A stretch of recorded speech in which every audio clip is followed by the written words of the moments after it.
Rami. What's the plan? Okay, hear me out. Beautiful Mexican supercar, beautiful Mexican roads, promoting the Horizon Festival! Do we need promoting? The festival seems to be doing okay. All right. I'll find someone else. That is not what I said. Of course I'll help you. I knew I could rely on you. Let's go!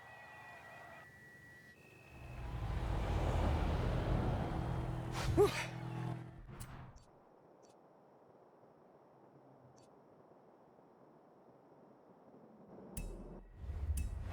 Let's get moving. Get some speed, then turn into the countryside. Really see what this car can do. In 100 meters, turn right. You want to tell me about the car, don't you? I thought you'd never ask! So VUL is an abbreviation. It stands for Vehicles of Ultra Lightweight and High Performance. It was started by two brothers, Guillermo and Iker Echeverria. The VUL 05 is a track-focused supercar, designed and produced in Mexico, but tested and optimized in the UK. I even think I saw one at the festival when I was over there. We're driving the pre-production version of the VUL 05RR, the even more track-focused version. Somehow, the designers reduced the weight by 65 kilos and increased the power to nearly 400 bhp. Then they lowered the engine by 50 millimeters to drop the center of gravity and improve cornering. Impressive! They're pretty serious about the ultra-light part. Perfect. There's a couple of other things you can help out with, if it's not too much trouble. Oh, you're never gonna let me live that down, are you? Call me.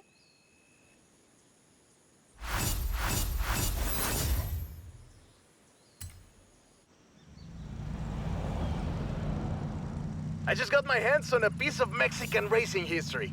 Wanna see? Of course, I'm on my way.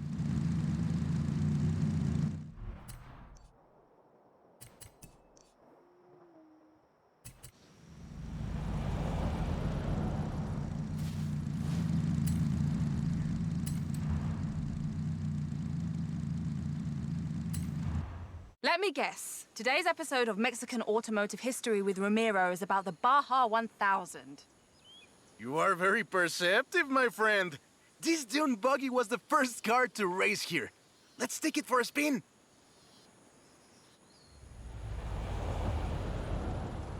The Baja 1000 is probably the most prestigious race held in Mexico. Do you know how it all started? I assume the Myers Max has something to do with it? Correct again. The Baja 1000 started as a very elaborate marketing campaign for the car you're driving. But let me start from the beginning. On the 22nd of March, 1962, Dave Eakins and Billy Robertson did the first real Baja run. They went from Tijuana to La Paz in 39 hours, 56 minutes on new Honda CL72 Scrambler motorcycles. So they probably were a bit sore afterwards.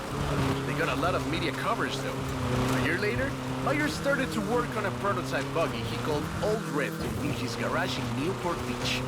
It was based on the VW Beetle, and it paved the way for what we know as buggies. Cars that are built for off-roading using the Beetle as a donor chassis. But I guess they wanted even more publicity because in April 1967, Myers decided to make an attempt at breaking Eakins' record. And it worked! Myers did it in 34 hours and 45 minutes, beating Eakins for more than 5 hours. The rivalry was known as Buggy meets Bike in Baja. Sounds like something you did back in the UK, doesn't it?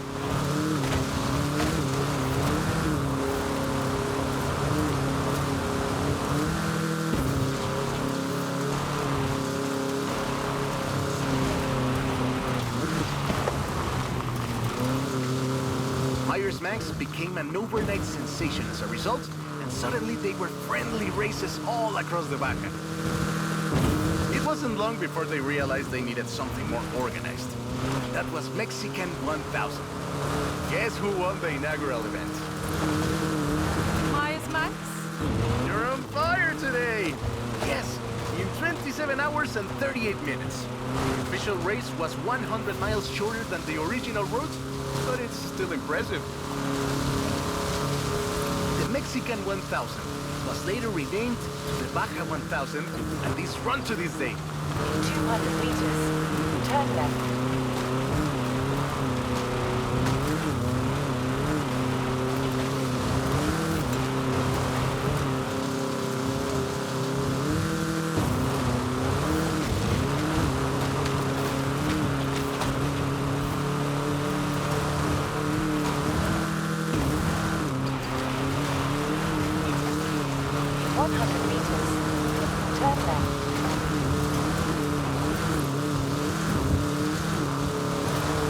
Do the full route, but at this rate you would have had a shot at the original record.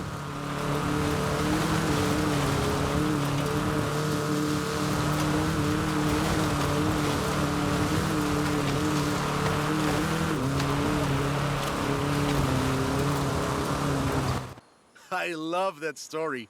My abuela used to tell it to me at least once a year.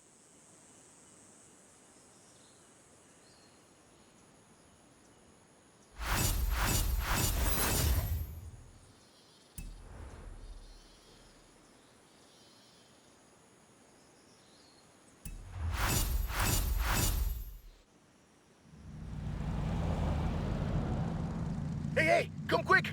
Papa Fernando needs your help! Oh, okay. I'll be right there.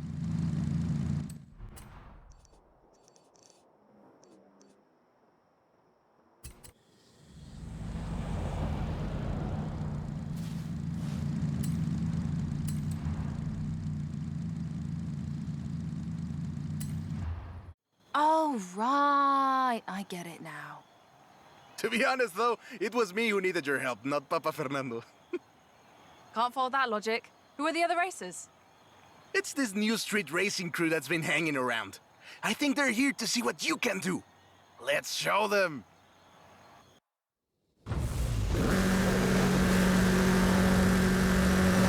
Oi, he's eager. But this isn't really a street race. There's no checkpoints, just the finish line. So keep to the route and get there first.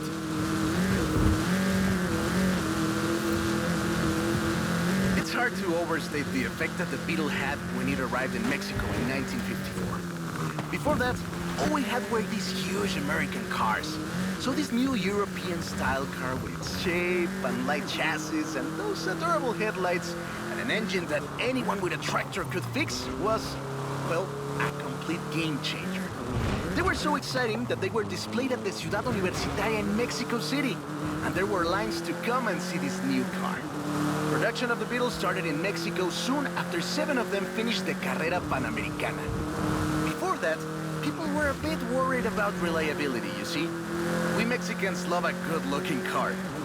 But a car that can do work, that is a great car. Probably the most iconic car in all of Mexico. Ay, es increíble que un auto tan pequeño deje un vacío tan grande. Adiós, Sedan.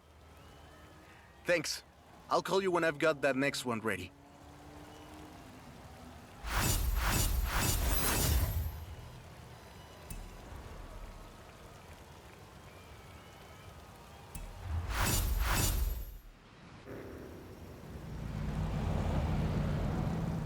I have a brilliant idea. Another one? What happened to the last idea? This one is better. Meet me in town. Turn around when it is safe to do so.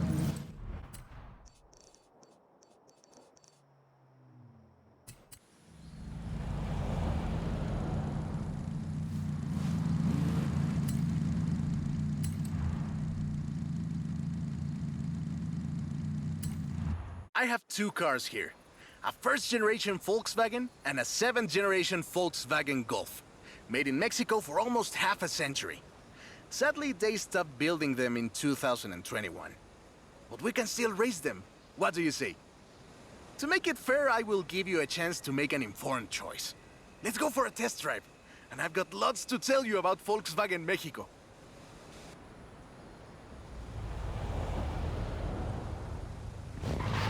Volkswagen Mexico headquarters are in Puebla City. It started production in 1967 with the famous Beetle. As we call it, the Bocho. BMW made multiple attempts at replacing the famous Beetle with newer models, but...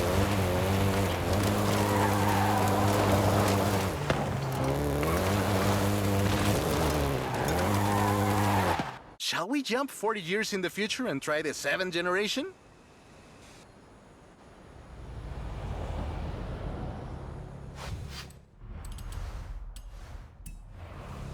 The 7th generation of the Golf first appeared in 2012. This version is the Volkswagen Golf R, R meaning race.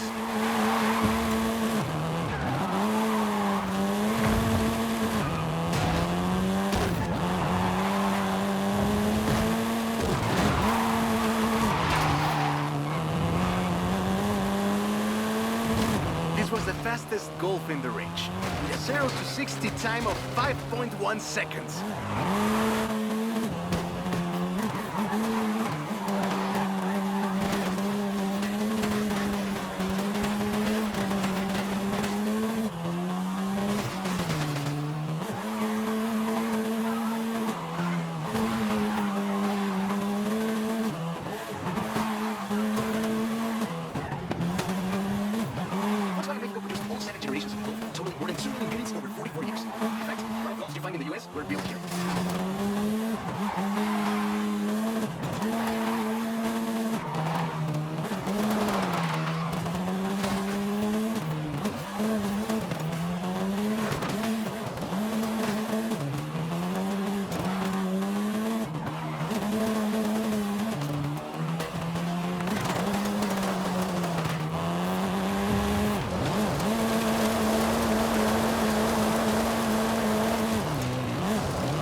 All right.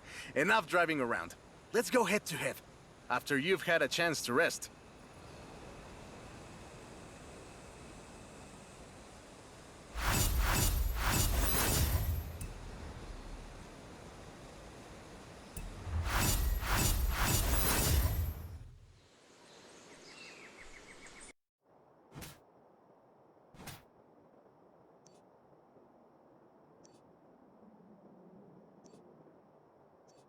I'm a fair man.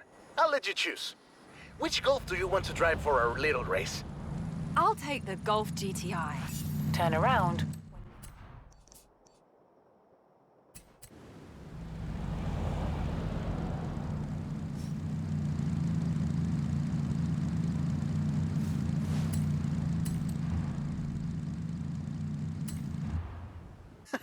I hope you know some shortcuts.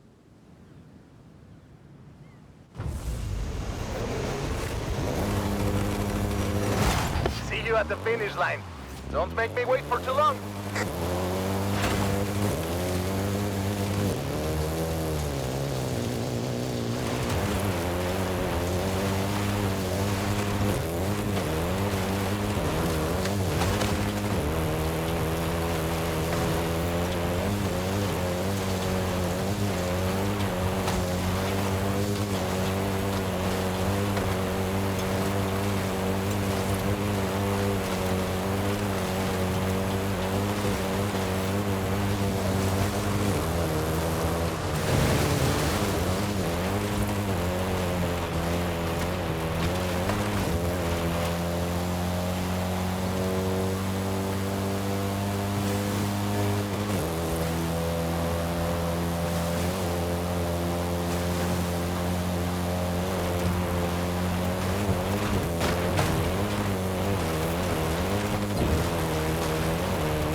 What a race!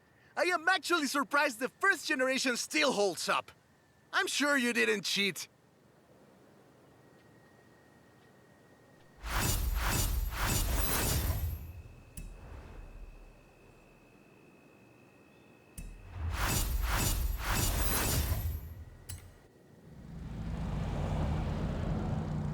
I have a story to tell you, my friend, about the old wolf in the swamp. Are we going to a zoo? A swamp?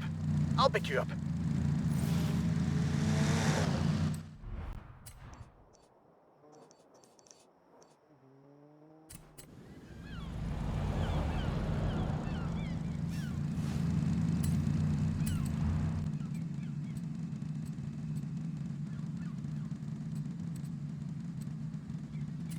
That's the old wolf. No, no. That's an old truck. The wolf is waiting for us at the swamp.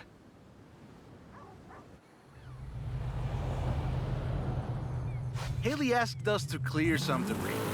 And I've got just the car. But we need to get there first. Of course. Who do you think I am? Driver who destroyed a record-breaking amount of fences. That's fair.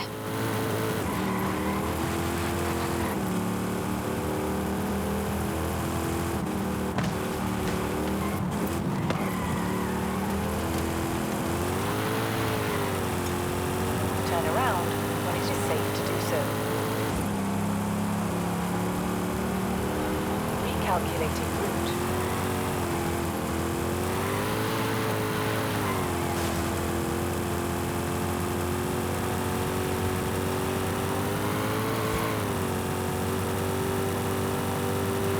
Meters.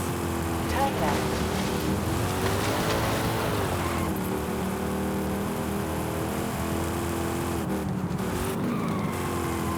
See? Got here in one piece. And gave me a few heart attacks.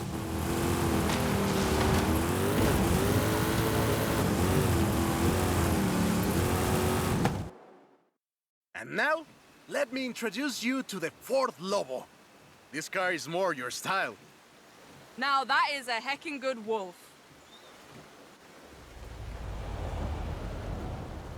We call it Lobo here. Marketing in this country is outstanding. Let's get to work. See all that Russian stuff? Clear it out. What? No! It's not just an excuse to throw the Lobo around. It is just an excuse to throw the Lobo around. In the 90s, Ford decided that they needed to rebrand the F-150 for the Mexican market. And the name Lobo just has a real ring to it. They started using the badge in 1997, and the rest is history. Ford quickly became one of the most popular vehicles in the country. Lobo is still used for the model Rangers like the one based on the F-150 Raptor you're driving. We don't just call it Lobo. No. We call it Lobo Raptor. That's the same car. Now, there are loads of differences, like a Dragon Ball. The Lobo only comes in XLT with higher trim levels. The base version is still sold in Mexico at F-150. The Lobo is the elite F-150.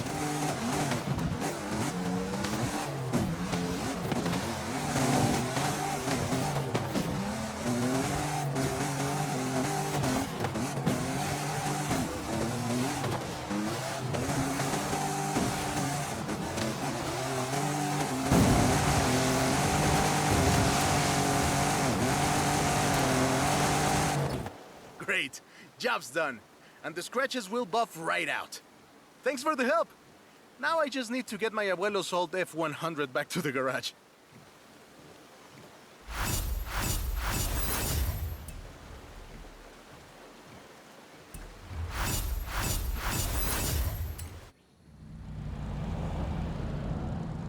I've got 1,400 horses and I need you to help with them.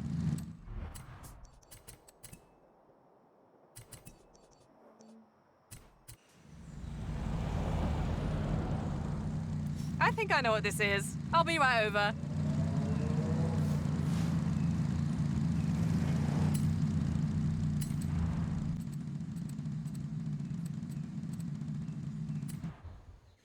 I know you've got one of these. Somehow. So you know a little bit about what you're in for. Let's go!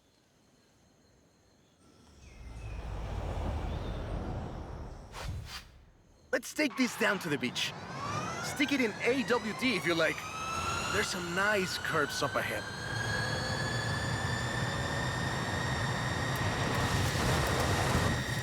Calm down.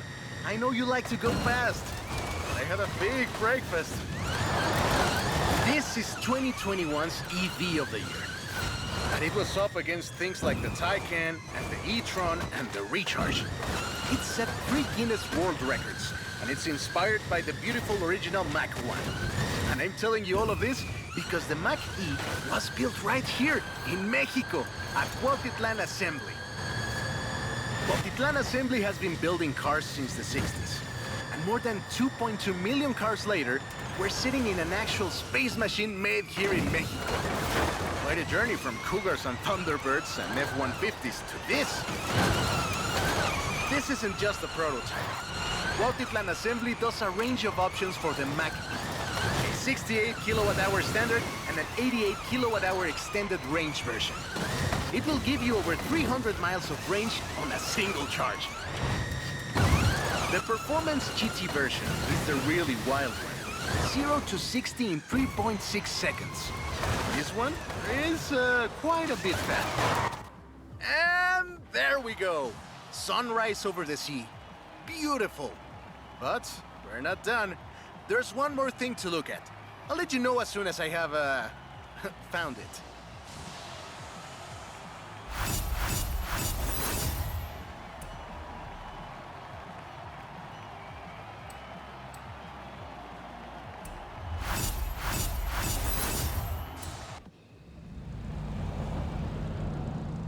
Okay, this one will be epic. I found a Porsche Carrera. You know what that means? Racing? And what do you mean, found? In a barn, of course. And of course it's racing. Come meet me at Guanajuato.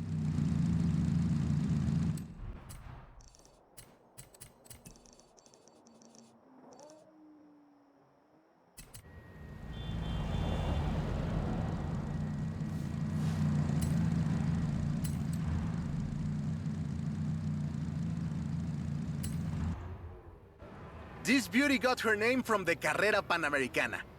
The races don't run anymore, but who can blame us if we take it out one more time? Right? Let's see what this car can do.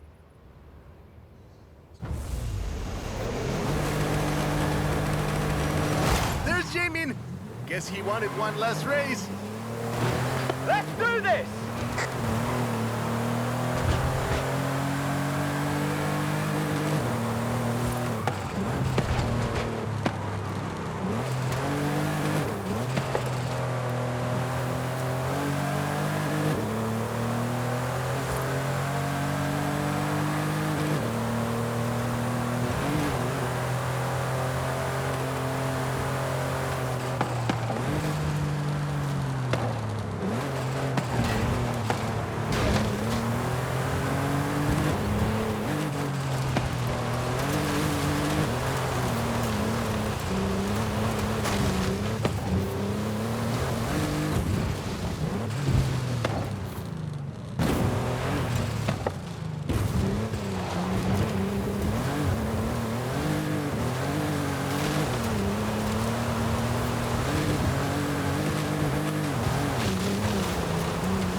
Porsche Carrera got its name thanks to Hans Hermann, who won the small sports cars category in 1954. He drove the Porsche 550 Spider, came third overall.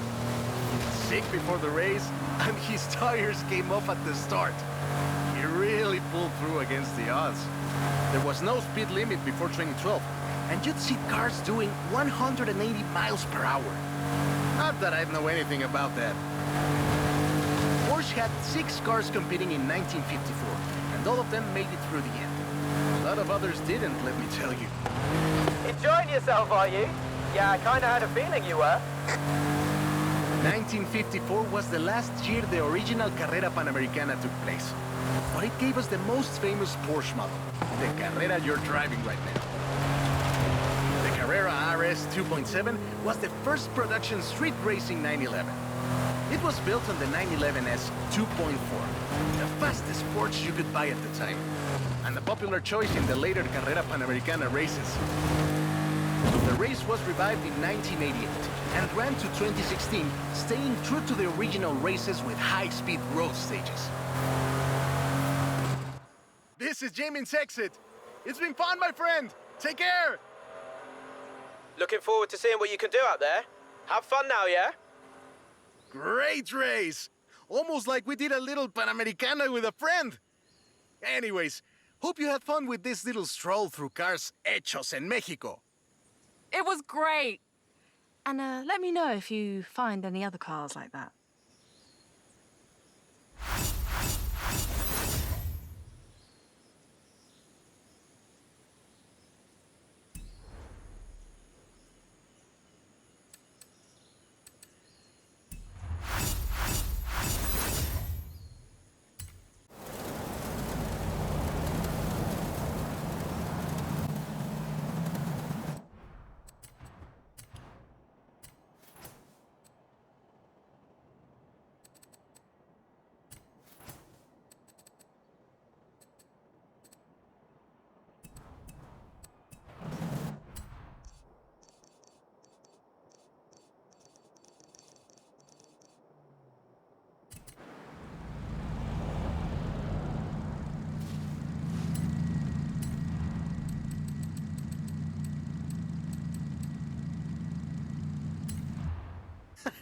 I hope you know some shortcuts.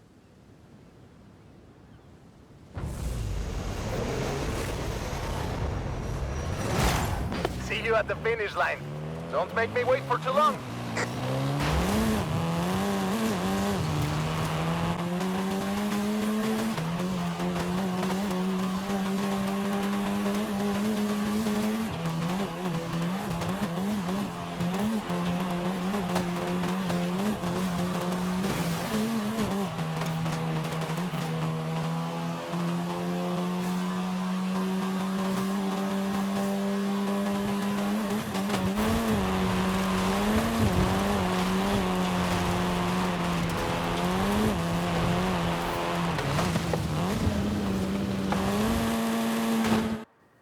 What a race!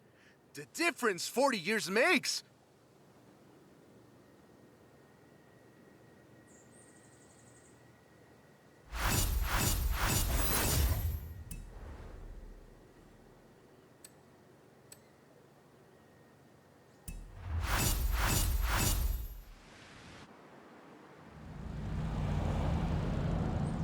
Oh, no need to apologize.